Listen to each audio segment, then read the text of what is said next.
ओम नमो भगवते वासुदेवाय नमो। जय श्री कृष्ण। राधे राधे। तो श्रोता बंधुरा आज 27 मे बुधवार पालित হয়েছে শ্রী শ্রী পদ্মিনী একাদশীর ব্রত কথা। যে সকল ভক্তরা এই মল মাস বা অধিক মাসের শুক্লপক্ষের একাদশীকে পদ্মিনী একাদশী বলা হয়ে থাকে। এই একাদশীর ব্রত কথা অত্যন্ত পবিত্র এবং পুণ্যদায়ক। বলা হয় যে সকল ভক্তরা এই শুভ দিনে এই ব্রতটি পালন করেছেন তাদের অত্যন্ত উচিত এই ব্রত কথা পাঠ বা শ্রবণ করা। যদি আপনারা একাদশী ব্রত পালন করে এই পদ্মিনী একাদশীর ব্রত কথা শ্রবণ না করেন তাহলে ব্রতের কোনো পুণ্য ফলাফল পাওয়া যায় না। তাই বিশেষ ভক্তি এবং শ্রদ্ধা সহকারে আজকের দিনে সকলে শ্রবণ করুন এই পদ্মিনী একাদশীর ব্রত কথাটি। তার সাথে অবশ্যই শ্রবণ করবেন এই একাদশীর পালনের সময় কখন রয়েছে। তো অবশ্যই যদি আপনারা এই পদ্মিনী একাদশীর ব্রতটি পালন করে থাকেন তাহলে অবশ্যই আজকের দিনে ভক্তিনিষ্ঠ সহকারে শ্রবণ করুন এই পদ্মিনী একাদশীর ব্রত কথাটি, যেটি পুরুষোত্তম একাদশীর ব্রত কথা বলা হয়ে থাকে।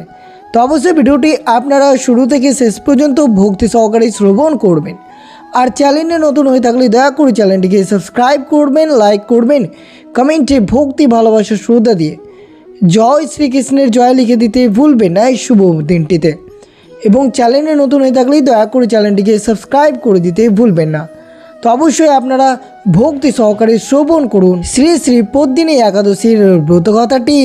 প্রাচীনকালে মুনি ঋষিরা নৈমিষ সারণ্যের সমবেত হয়ে সুত মুনির কাছে জিজ্ঞাসা করলেন, হে পরম জ্ঞানী সুত মুনি, মল মাস বা অধিক মাসকে কেন অপবিত্র বলে মনে করা হতো এবং কিভাবে এই মাস ভগবান শ্রী বিষ্ণুর প্রিয় পুরুষোত্তম মাস হয়ে উঠল, আর এই মাসের একাদশীর বা এত মহিমা কেন? সুত মুনি মুচকি হেসে বললেন, শুনুন হে ঋষিগণ, সূর্য যখন এক রাশি থেকে অন্য রাশিতে গমন করেন তখন তাকে সংক্রান্তি বলে। যে চন্দ্র মাসে কোনো সূর্য সংক্রান্তি থাকে না তাকে মল মাস বলা হয়। প্রাচীনকালে এই মাসে কোনো শুভ কাজ, বিবাহ বা যজ্ঞ হতো না বলে এই মাস অত্যন্ত দুঃখিত হয়ে বৈকুণ্ঠে ভগবান বিষ্ণুর কাছে গিয়ে নিজের দুঃখের কথা জানান। ভগবান বিষ্ণু তখন মল মাসকে নিজের নাম দিয়ে বলেন, আজ থেকে তুমি আমার নাম অর্থাৎ পুরুষোত্তম মাস নামে পরিচিত হবে। এই মাসে যে ভক্ত আমার আরাধনা করবে সে অন্যান্য যে কোনো মাসের চেয়ে কয়েক গুণ বেশি পুণ্য লাভ করবে। এই পবিত্র পুরুষোত্তম মাসের শুক্লপক্ষের একাদশী হল পদ্মিনী একাদশী। এই একাদশীর ব্রত কথা স্বয়ং ভগবান শ্রীকৃষ্ণ ধর্মরাজ যুধিষ্ঠিরকে শুনিয়েছিলেন। ত্রেতা যুগে হৈ বংশে এক অত্যন্ত পরাক্রমশালী ও প্রজাবৎসল রাজা ছিলেন যার নাম ছিল কৃতবীর্য। তার রাজধানী ছিল মহিষ্মিত নগরীতে। রাজা কৃতবীর্য যেমন ছিলেন বীর তেমনই ছিলেন দয়ালু এবং ধর্মানুরাগী। তার রাজত্বে কোনো অভাব, রোগ বা শোক ছিল না। রাজা কৃতবীর্যের 1000 পরমা সুন্দরী স্ত্রী ছিলেন। তাদের মধ্যে প্রাধান্য বা রাজার সবচেয়ে প্রিয় ছিল রানী পদ্মিনী। রানী পদ্মিনী ছিলেন ইক্ষ্বাকু বংশের রাজা হরিশ্চন্দ্রের কন্যা। সব দিক দিয়েই সুখী হলেন রাজা। মনের এক গভীর দুঃখ ছিল, যেহেতু রাজার কোনো পুত্র সন্তান ছিল না। পুত্র ছাড়া পিতৃঋণ শোধ হয় না এবং রাজবংশ রক্ষা পায় না। দান, তপস্যা এবং দেবদেবীর আরাধনা করলেন কিন্তু কিছুতেই কোনো ফল হলো না।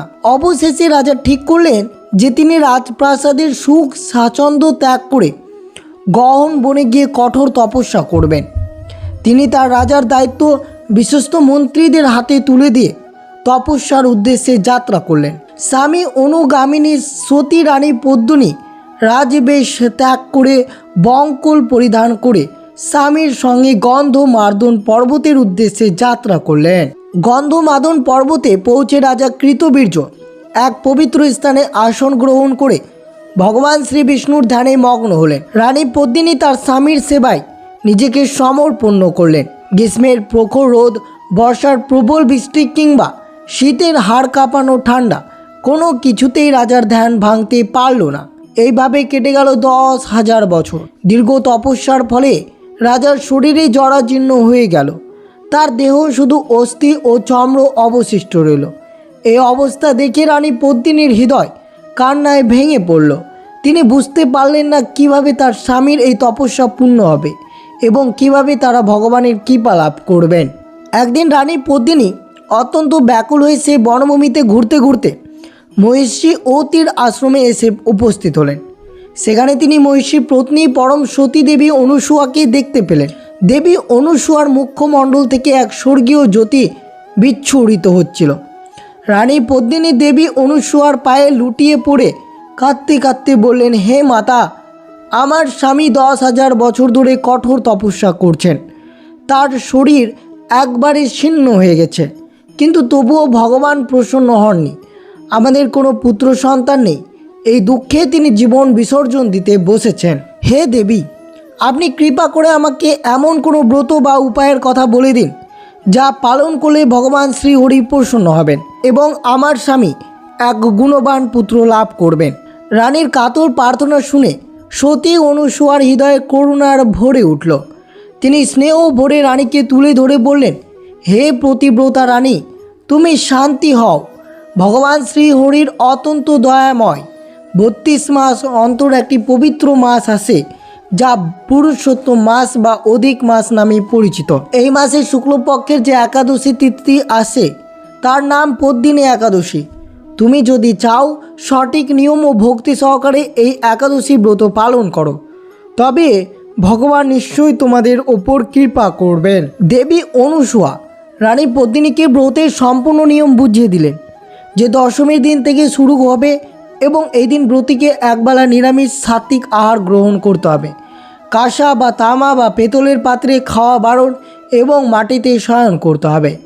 একাদশীর দিন ব্রহ্মা মুহূর্তে উঠে স্নান করে ভগবান শ্রীহরির সামনে উপবাসের সংকল্প করতে হবে। সারাদিন নির্জলা বা ফলমূল খেয়ে উপবাস থাকতে হবে। ভগবান বিষ্ণুকে তুলসী পাতা, ফুল, ধূপ, দীপ ও নৈবেদ্য দিয়ে পুজো করতে হবে। একাদশী রাতে ঘুমানো চলবে না। রাত জেগে ভগবানের নাম সংকীর্তন, বিষ্ণুর সহস্রনাম বা ভগবদ্গীতা পাঠ করতে হবে। দ্বাদশীর সকালে স্নান করে ব্রাহ্মণ বা দরিদ্র নারায়ণকে ভজন করিয়ে তবেই ব্রত ভঙ্গ বা পালন করতে হবে। দেবী অনুসূয়ার নির্দেশে রানী পদ্মিনী অত্যন্ত ভক্তি ও নিষ্ঠা সহকারে পুরুষোত্তম মাস আসা পর্যন্ত অপেক্ষা করলেন এবং পদ্মিনী একাদশীর ব্রত সম্পূর্ণ নিয়ম পালন করলেন। তিনি সারা রাত জেগে শ্রীহরির বন্দনা করলেন। রানী পদ্মিনীর এই কঠোর ও নিষ্কাম ভক্তিতে ভগবান শ্রীহরি অত্যন্ত প্রসন্ন হলেন। একাদশীর দিন প্রাতঃকালেই ভগবান বিষ্ণু তার দিব্যরূপ গরুর পিঠে আরোহণ করে রানী পদ্মিনীর সামনে আবির্ভূত হলেন। তার 4 হাত শঙ্খ, চক্র, গদা ও পদ্ম, গলায় বৈজয়ন্তী মালা। ভগবান সুমধুর কণ্ঠে বললেন, হে রানী পদ্মিনী, আমি তোমার স্বামীর তপস্যা একাদশী ব্রতে অত্যন্ত প্রসন্ন হয়েছে। তুমি আমার কাছে তোমার মনস্কামনা প্রার্থনা করো। ভগবানের দর্শন পেয়ে রানী পদ্মিনী আনন্দে আত্মহারা হয়ে তাকে প্রণাম করলেন। তিনি বললেন, হে প্রভু, যদি আপনি আমার উপর প্রসন্ন হয়ে থাকেন তবে আমাকে নয়, আমার স্বামীকে বর প্রদান করুন, কারণ তার দুঃখে দূর হলেই আমার জীবন সার্থক হবে। ভগবান শ্রীহরি তখন রাজা কীর্তবীর্যের কাছে গেলেন। ভগবান নিজের সামনে দেখে রাজা অভিভূত হয়ে পড়লেন। ভগবান শ্রীহরি রাজাকে বর চাইতে বললে রাজা বলেন, হে ত্রিভুবনের নাথ, আপনি আমাকে এমন একটি পুত্র সন্তান দান করুন যে হবে সর্বগুণ সম্পন্ন মহাবীর এবং যাকে দেবতা, দানব, যক্ষ, রাক্ষস, মানুষ কেউই পরাস্ত করতে পারবে না। ভগবান শ্রীহরি সহস্তে তথাস্তু বলে আর্তনাদ করলেন। এরপর ভগবানের বরে রাজা রানী নবযৌবন লাভ করে নিজেদের রাজ্যে মহিষ্মিত ফিরে এলেন। রাজ্যে আনন্দের বন্যা বয়ে গেল। যথাসময়ে রানী পদ্মিনী গর্ভবতী হলেন এবং এক পরম সুন্দর ও তেজদীপ্তি পুত্রের জন্ম দিলেন। এই পুত্রের ইতিহাস সহস্র বাহু অর্জুন এবং কার্তবীর্য অর্জুন নামে পরিচিত। তিনি এতটাই শক্তিশালী ছিলেন যে তার 1000 হাত ছিল। তিনি সমগ্র পৃথিবী জয় করেছিলেন। এমনকি লঙ্কার অধিপতি রাবণ যখন দিগ্বিজয়ে বেরিয়েছিলেন তখন কার্তবীর্যার্জুন তাকে অবলীলায় পরাজিত করে নিজের প্রসাদে বন্দী করে রেখেছিলেন। ভগবান শ্রীহরির আশীর্বাদে এবং পদ্মিনী একাদশীর পুণ্যফল রাজার কৃতবীর্য এই অসাধারণ পুত্রের পিতা হওয়ার গৌরব অর্জন করেছিলেন। শ্রীকৃষ্ণ যুধিষ্ঠিরকে বললেন, হে ধর্মরাজ, পুরুষোত্তম মাসের এই পদ্মিনী একাদশীর মাহাত্ম্য অবর্ণনীয়। যে ব্যক্তি ব্রতকথা ভক্তিভরে পাঠ করেন বা শ্রবণ করেন তার জীবনের সমস্ত পাপ দূর হয়। তিনি এই সংসারে সকল সুখ ভোগ করে অন্তিমকালে পরম ধাম বৈকুণ্ঠে স্থান লাভ করেছিলেন। ভক্তি ভরে এই মন্ত্রটি সকলে আমার সাথে পাঠ করুন। ওং অচ্যুতায় নমো, ওং অনন্তায় নমো, ওং গোবিন্দায় নমো। ত্বমেব মাতা চ পিতা ত্বমেব বন্ধুশ্চ সখা ত্বমেব বিদ্যা দৈবর্ণিং ত্বমেব সর্বং মম দেব। এই ব্রত কথাটি সম্পূর্ণ আপনি অবশ্যই ধূপ দীপ জ্বালিয়ে ভগবানকে স্মরণ করে ধীরে ধীরে পাঠ করলে দীর্ঘকাল আধ্যাত্মিক প্রশান্তি লাভ করবেন। অবশ্যই যে সকল ভক্তরা এই প্রতিদিন একাদশীর ব্রত পালন করে এই ব্রত কথাটি শ্রবণ করলেন তাদের জন্য এই দিনটি অত্যন্ত শুভ হতে চলেছে। তো এই ছিল ব্রত কথাটি। যদি আপনাদের ভিডিওটি ভালো লেগে থাকে তাহলে অবশ্যই ভিডিওটি সম্পূর্ণ শ্রবণ করার জন্য অনেক ধন্যবাদ। আর চ্যানেলে নতুন হয়ে থাকলে দয়া করে চ্যানেলটিকে সাবস্ক্রাইব করে দিতে ভুলবেন না। ততক্ষণ আপনারা সুস্থ থাকবেন, সতর্ক থাকবেন। জয় শ্রীকৃষ্ণ, রাধে রাধে।